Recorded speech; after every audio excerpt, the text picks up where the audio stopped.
#1 news station. This is 2 News at Noon.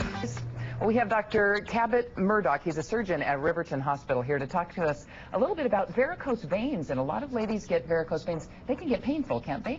Oh yes, varicose veins can be actually debilitating, but you see a wide spectrum of veins. When should you get help? When should you go to a doctor? Well, leg swelling would be your first priority. Also, just anytime you see a distended vein and it's painful.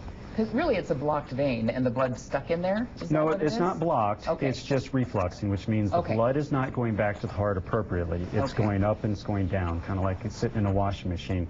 And so the vein gets distended, and then you get symptoms associated with that, such as itching, burning, achiness, swelling. Yeah. And what are the treatments available? The treatments available range from just injecting the vein with a little sclerosant, which is something that causes inflammation of the vein, all the way up to a major operation in the operating room, which we don't do very often.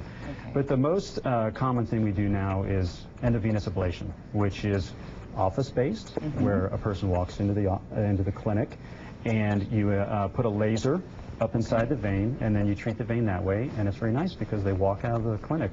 Do you get rid of these veins completely? Do you clean them out? What's the process? Some of them we actually surgically remove. Most of them they get treated, and then they just finally just go away.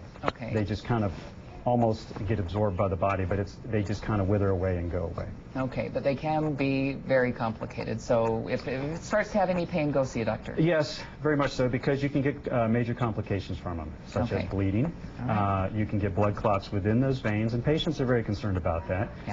But you can get the blood clots, the bleeding, the swelling, and you should really seek treatment when you have symptoms such as that. Okay, thanks so much. Good advice. Well, it's my pleasure. We'll take a break and be right back. Okay.